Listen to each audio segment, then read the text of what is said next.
Assalamualaikum warahmatullahi wabarakatuh. Bismillahirrahmanirrahim. Wassalatu wassalamu ala Rasulillah Sayyidina Muhammad ibn Abdullah la haula wa la quwwata illa billah amma ba'du. Alhamdulillahirrahmanirrahim. Teman-teman semuanya, kali ini kita akan melanjutkan hadis ya, yang mungkin ini adalah sesi terakhir dari Ramadan kali ini di kajian pusat studi fikih Nusantara. Kalau sebelumnya kita mempelajari bersama tentang prinsip-prinsip relasi laki-laki dan perempuan. Kemudian kemarin kita juga mempelajari tentang pengakuan hak-hak perempuan. Kali ini kita akan membahas tentang babun fi takrimil mar'ati wal ihtirami bi insaniyatiha, yaitu bab tentang memuliakan dan menghormati perempuan karena berdasarkan sifat kemanusiaannya. Bismillahirrahmanirrahim. Qala al-mu'allifu rahimahullah ta'ala wa nafa'ana Allahu bihi wa bi'ulumihi wa amadana bi asrarihi wa asya alaina bi barakatihi amin ya rabbal alamin. Babun fi takrimil mar'ati wal ihtirami bi insaniyatiha, yaitu bab tentang memuliakan dan menghormati perempuan atas dasar sifat kemanusiaannya. Saya kira bab ini sangat penting kita bahas karena kalau kita melihat dari kacamata undang-undang misalnya ya, itu ada perlindungan perempuan dan anak itu sendiri, tetapi ada hukum ya dan HAM itu juga disendirikan, jadi hak asasi manusia sendiri, tetapi ada penambahan untuk perempuan dan anak. Itu kalau didiskusikan dengan Komnas Perempuan, alasannya karena masih banyak yang tidak menganggap perempuan sebagai manusia seperti itu, sehingga dibedakan. Nah, kali ini kita akan mencoba melihat bagaimana sebenarnya Rasulullah mengajarkan kepada kita semuanya untuk memuliakan dan menghormati perempuan. Hadis yang pertama, an Abi Hurairah, diriwayatkan saking Abu Hurairah radhiyallahu anhu, radhiya muga ridani sapa Allah an Abu Hurairah qala dawu sapa Rasulullah sallallahu alaihi wasallam, akmalul mu'minina imanan ahsanul khuluqan wa khiyarukum linisaihim khuluqan rawahu Tirmidzi. Rawahu sebatakan yang hadis sapa Tirmidzi Imam Tirmidzi. Akmalul mu'minina, jadi kesempurnaan atau paling sempurnanya orang mukmin imanan ya, yang dilihat dari segi keimanannya adalah ahsanul khuluqan, yang terbaik akhlaknya, wa khiyarukum dan terpilih-pilihnya atau yang paling terpilih di antara kamu sekalian linisaihim khuluqan adalah orang-orang yang berperilaku baik kepada perempuan. Artinya hadis ini adalah mengajak kepada kita semuanya untuk memperhatikan bahwa sebaik-baik dari seseorang itu adalah yang paling berperilaku baik kepada perempuan.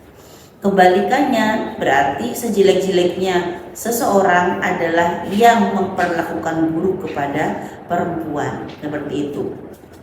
Nah, dalam konteks ini Nabi mengajak kita untuk mengingat kembali bahwa berbuat baik kepada perempuan adalah menjadi syarat keimanan ya, sekaligus menjadi indikator orang-orang yang terpilih. Karena tadi disebutkan ya, akmalul mu'minina imanan. Oleh sebab itu ini adalah menjadi pelajaran bagi kita baik bahwasanya berbuat baik kepada perempuan adalah menjadi syarat keimanan. Maka ini kalau pengen imannya itu lebih sempurna lagi ya, maka hormatilah perempuan, seperti itu. Nah, kemudian juga diteruskan ya kan, wa khiyarukum linisain khuluqan. Artinya bahwa di sini juga menjadi sekaligus menjadi indikator orang terpilih itu adalah orang yang menghormati dan memuliakan kepada perempuan. Kemudian hadis selanjutnya an Abi Hurairah radhiyallahu anhu qala jaa rajulun ila Rasulih sallallahu alaihi wasallam ada seorang laki-laki pergi kepada Rasulullah. Faqala man ahaqqun nasi bi husni sahabati. Ya. Jadi orang tersebut bertanya, ya, siapakah orang yang berhak di antara manusia itu untuk bi husni sahabati, untuk saya baik-baiki gitu ya, atau saya perlakukan baik dan paling saya temani, ya, artinya adalah siapakah orang yang harus paling saya hormati, seperti itu. Qala, Rasulullah menjawab, ummuka, ibumu, ya. Kemudian laki-laki tersebut bertanya lagi, qala sumaman, kemudian siapa Rasulullah? Summa ummuka, kemudian ibumu. Qala, Rasulullah, orang tersebut bertanya lagi, qala sumaman, kemudian siapa lagi? Qala, Rasul menjawab, summa ummuka. Artinya ibumu, ibumu, ibumu, gitu ya. Baru yang keempat adalah summa abuka. Nah, dalam hal ini ayah diposisikan di urutan keempat. Kalau kita melihat daripada urutan hadis ini, maka sebenarnya ini tidak diskriminasi juga loh. Katanya Rasul anti diskriminatif. Ini kenapa kok yang dihormati harus ibu sampai 3 kali, baru kemudian yang keempat adalah bapak. Nah, jika kita melihat sebab turunnya hadis ini, juga kita melihat kondisi sosiologis pada zaman Rasulullah, maka sebenarnya hadis ini ya menjadi sebuah bukan hadis tandingan, tetapi ini adalah merupakan penjelasan untuk mengimbangi fakta bahwa saat itu laki-laki lebih dihormati daripada perempuan. Karena kalau kita melihat fakta sosial pada zaman itu, ya, zaman ketika teks ini diturunkan, gitu ya, maka sebenarnya laki-laki itu lebih memiliki penghormatan, lebih memiliki kedudukan daripada perempuan. Nah, jadi ini adalah hadis untuk mengimbangi, gitu ya, fakta laki-laki lebih dihormati, bahwa perempuan itu juga harus kamu hormati loh sampai 3 kali. Nah, ini juga tidak dalam rangka diskriminatif kepada laki-laki. Karena kalau kita praktikkan dalam hari ini kita praktikkan, maka jika misalkan saat itu kondisi sosial itu, jangan dibayangkan laki-laki dan perempuan itu berimbang seperti ini. Tetapi laki-laki itu sudah di atas, sekarang sudah memiliki posisi, kesempatan untuk menjadi apapun, kesempatan untuk dimanapun, di wilayah apapun itu sudah jelas, gitu ya. Maka perempuan, laki-laki sudah di atas begini karena sudah terhormat, sedangkan perempuan masih di bawah karena perempuan pada saat itu masih menjadi objek, bahkan tidak diberikan kesempatan, mau hidup saja susah, kan begitu. Maka kalau kita bayangkan Rasul mengatakan ummuka 3 kali, itu sebenarnya adalah akhirnya nanti akan sama dengan bapak. Jadi dibayangkan jangan begini, bapak dan ibu ummuka, sehingga kita diskriminatif kepada bapak atau kepada ayah, begitu ya, bukan begitu. Tapi kondisi sosialnya itu ayah di atas karena memang sudah jelas ya posisi sosialnya sebagai laki-laki, sedangkan perempuan itu di bawah. Lah ini di atas sampai 3 kali, ummuka, summa abuka, sehingga ayah dan ibu, laki-laki dan perempuan itu menjadi statusnya sama untuk sama-sama dimuliakan dan sama-sama dihormati. Jadi hadis ini bukan hadis diskriminatif kepada laki-laki gitu. Karena saya juga pernah mendapatkan pertanyaan itu, katanya Rasul anti diskriminasi, tapi kenapa mendiskriminasikan laki-laki? Sebenarnya tidak begitu ya, karena dalam membaca teks kita juga harus melihat keadaan atau kondisi sosiologis ketika teks itu diturunkan seperti apa. Nah, selanjutnya ya, ini hadis yang diriwayatkan oleh Sayyidatina Aisyah radhiyallahu anha. An Aisyah radhiyallahu anha qalat, ya. Sayyidatina Aisyah berkata, qala Nabi sallallahu alaihi wasallam li Fatimah alaihi salam, marhaban bi ibnati. Ya. Jadi suatu saat Rasul itu mengatakan kepada Fatimah, gitu ya, pada Fatimah saat itu datang, marhaban bi ibnati, selamat datang anakku, gitu ya, anak perempuanku. Wa qalat Ummu Hani, begitu juga ketika menyambut kedatangannya Ummu Hani radhiyallahu anha, jitu ilan Nabi sallallahu alaihi wasallam. Ini juga merupakan, jadi gini, Sayyidatina Aisyah langsung melihat Rasul itu menyambut kehadiran dari Sayyidatina Fatimah ketika hadir, "Selamat datang anakku tercinta." Kemudian ini juga pengakuan dari Ummu Hani ketika beliau bertamu kepada dalamnya Rasulullah. Ternyata apa? Di situ faqala marhaban bi Ummi Hani. Selamat datang Ummu Hani. Nah, sebenarnya di sini kalau kita lihat apa sih pentingnya dari hanya menyapa atau marhaban atau menjadi sebuah apa ya? Sapaan begitu kan ya biasa saja gitu. Tetapi jika kita melihat ya, kita melihat hadis ini secara mendalam, ini adalah bentuk penghormatan Rasulullah kepada seorang perempuan yang pada akhirnya di situ apa kata Ummu Hani ya, di situ beliau diajak ngobrol oleh Rasulullah. Nah, wa Ummu Hani radhiyallahu anha ya bintu Amin Nabi. Jadi beliau adalah anak perempuan dari pamannya Rasul. Jadi sepupu. Nah, ini menunjukkan bahwa apa? Rasul itu sangat memanusiakan manusia, bahkan itu adalah perempuan. Karena apa? Ini juga untuk membalikan fakta bahwa dulu yang perempuan dianggap tidak penting. Perkataannya dianggap tidak penting. Ya, jadi dia juga tidak pernah diajak berdiskusi karena semuanya hanya diselesaikan hanya di keputusan laki-laki. Maka hadis ini menunjukkan bahwa sebenarnya Rasul mengajak berdiskusi kepada laki-laki dan juga mengajak berdiskusi kepada perempuan. Dan penghormatan Rasul tidak hanya kepada sahabat yang laki-laki saja, tetapi Rasul juga menghormati kepada sahabat yang perempuan.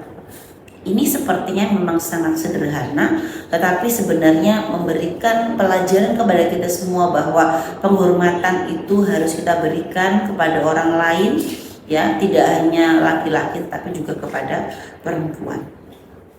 Kemudian hadis selanjutnya diriwayatkan dari Abu Tufail an Abi Tufail radhiyallahu anhu qala ra'aitu Nabi sallallahu alaihi wasallam. Suatu saat Abu Tufail melihat Rasulullah ya yaqsimu lahman bil ji'ronah. Rasul itu membagikan daging di ji'ronah. Id aqbalat imra'atun hatta danat. Sampai kemudian ya ada seorang perempuan dia mendekat ilan Nabi sallallahu alaihi wasallam. Ketika Rasul itu sedang membagikan daging di ji'ronah, ternyata atas penglihatannya Tufail itu ternyata ada seorang perempuan mendekat kepada Rasulullah ya. Kemudian apa yang dilakukan oleh Rasulullah? Fabasatolaha ridaahu. Rasul langsung menggelarkan selendang. Fajalasat alaihi. Kemudian perempuan itu duduk di atas selendang yang telah digelar oleh Rasulullah. Jadi ini juga penghormatan Rasul kepada perempuan itu.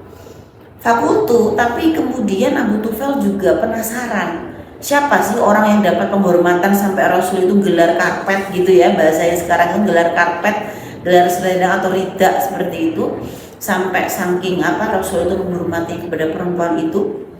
Fakultu man hiya. Rasul, sebenarnya siapa perempuan itu? Ya, kemudian dijawablah oleh Rasul, hadhihi ummu.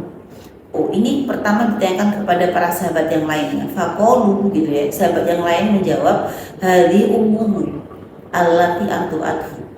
Itu adalah ibu atau seorang perempuan yang pernah menyusui Rasulullah. Jadi yang datang tadi adalah Halimatus Sa'diyah, yaitu seorang perempuan yang pernah menyusui Rasulullah. Sehingga apa yang bisa kita ambil dari hadis ini? Ya, hadis ini sebenarnya adalah merupakan bukti juga gitu ya, bahwa apresiasi terhadap peran domestik perempuan. Teman-teman, menurut saya ini perlu kita kaji secara mendalam. Selama ini kadang-kadang antara perempuan dengan perempuan lain itu saling menjatuhkan. Perempuan yang karir suka mengolok-ngolok, ngapain kamu jadi perempuan gak bermanfaat banget di rumah aja gitu ya. Terus yang di rumah aja juga sering mengolok-ngolok perempuan yang karir, kamu kok blakrak ya, anakmu gak mau pikir. Kadang-kadang seperti itu.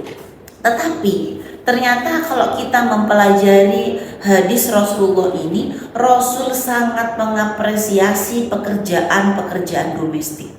Ya, apa itu? Karena tugas Halimatus Sa'diyah itu sangat domestik. Beliau hanya bekerja di rumah, Maka dari itulah kenapa beliau Rasulullah itu ya, kenapa Rasul dititipkan oleh Sayyidatina Aminah ya itu kepada Halimatus Sa'diyah begitu loh. Ya, jadi karena memang Halimatus Sa'diyah orangnya kopen, kemudian juga sangat punya kasih sayang kepada anak kecil, sehingga Rasul itu diharapkan mendapatkan kasih sayang begitu. Nah, ini adalah dasar atau hadis di mana Rasul sangat mengapresiasi peran domestik perempuan. Nah, kalau Rasul mengapresiasi peran publik perempuan juga banyak. Rasul juga mengapresiasi apa yang telah dilakukan Sayyidatina Khadijah, apa yang telah sebagai seorang pedagang atau pebisnis. Rasul juga mengapresiasi kepintaran atau kepandaian Sayyidatina Aisyah yang banyak sekali meriwayatkan hadis. Maka kalau kita mau belajar dengan akhlak Rasulullah, sebenarnya Rasul itu sangat melihat siapa yang diajak bicara. Ketika Rasul berbicara dengan Sayyidatina Khadijah, maka Rasul berbicara tentang bisnis, tentang perjuangan Islam, karena dalam sejarah memang diceritakan perjuangan Rasulullah untuk membela Islam itu juga banyak mendapat supply atau support dari harta Sayyidatina Khadijah. Nah, tetapi ketika Rasul berbicara dengan Sayyidatina Aisyah, di mana beliau itu adalah seorang perempuan yang sangat intelektual, perempuan yang sangat cerdas, beliau perawi hadis seperti itu, maka coba kita lihat, Rasul juga akan berbicara tentang masalah intelektual, tentang pengetahuan, bahkan masalah pelajaran-pelajaran fikih banyak kita dapatkan, khususnya masalah rumah tangga itu dari hadis yang telah diriwayatkan oleh Sayyidatina Aisyah. Nah, kalau kita melihat seperti itu, maka sebenarnya Rasul sangat mengetahui peran-peran perempuan dimanapun itu wilayahnya. Rasul tidak hanya mengapresiasi peran perempuan pada wilayah publik, tapi Rasul juga mengapresiasi peran perempuan pada wilayah domestik. Maka gini, kita tuh saling gitu ya. Orang-orang yang di rumah tidak akan bisa berkembang kalau tidak ada orang yang di luar. Sama juga orang yang bekerja di luar juga tidak akan kelar masalahnya kalau tidak ada yang di rumah. Maka sebenarnya baik yang di rumah ataupun orang, baik yang di domestik ataupun yang bekerja ataupun beraktivitas di wilayah publik, sebenarnya kedua-duanya adalah sama-sama baik, asalkan memang benar-benar melakukan amanahnya begitu. Artinya apa? Orang yang diberikan amanah untuk bekerja di luar, ya monggo silahkan berkarir, tetapi juga yang amanah gitu ya. Orang yang diberikan amanah untuk di domestik, ya monggo gitu ya, untuk melakukan pekerjaan domestik itu dengan baik. Keluar rumah tetapi sama aja nggak ngapa-ngapain, pekerjaannya cuma ngopi gitu ya, kemudian tidak beraktivitas apa saja, ya sama aja gitu ya, nggak ada manfaatnya. Yang di rumah juga begitu, kita yang di rumah tapi scroll TikTok kayak harus scroll Instagram kayak manfaati ya, agar anaknya melaku diri sampai dengan gelombang, ya itu sama saja gitu kan dengan ketiadaan dia. Maka sebenarnya dimanapun berada itu sebenarnya adalah amanah atau tanggung jawab kita begitu. Maka ini adalah sebagai dasar bahwa Rasul sangat mengapresiasi baik peran domestik perempuan begitu.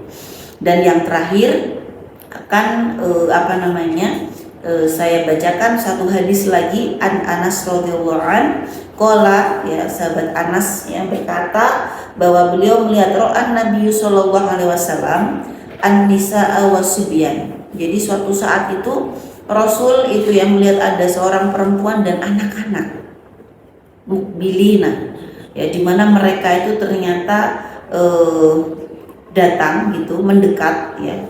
Qala, dan kemudian hasibatu annahu qala min urusin, dan aku berpikir bahwa dia itu datangnya sepertinya dari resepsi gitu ya. Faqaman Nabi sallallahu alaihi wasallam mumsilan, kemudian mengetahui anak kecil itu tadi dan seorang perempuan yang bawa anak itu tadi, Rasul itu langsung berdiri.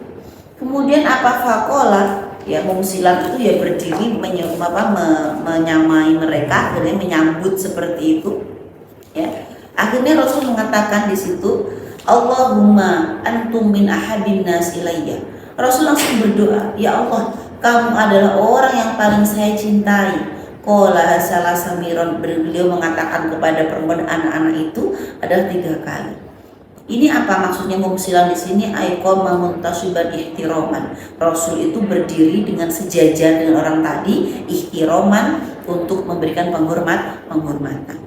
Ini adalah juga mengajarkan kepada kita laki-laki akhlak Rasulullah, di mana Rasul memberikan sambutan kepada perempuan, bahkan kepada anak-anak begitu ya.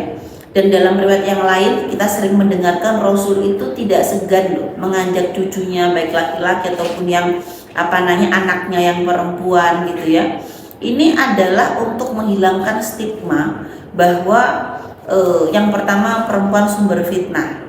Nyatanya Rasul itu selalu mengapresiasi orang mantenan, pulang dari mantenan, Rasul disapa. Ya berarti kan tidak masalah sebenarnya perempuan itu keluar gitu ya. Kemudian juga dengan masalah anak-anak kecil. Nah ini adalah ya, jika dalam kondisi tertentu itu kita melihat bahwa ada anak kecil yang kemudian oleh Rasul itu juga didoakan secara langsung. Ini juga memberikan bukti bahwa laki-laki itu tidak masalah, dia itu sangat dekat dengan cucu, dekat dengan anak, bahkan ngomong anak, ngomong cucu, itu tidak akan menurunkan marwahnya laki-laki gitu.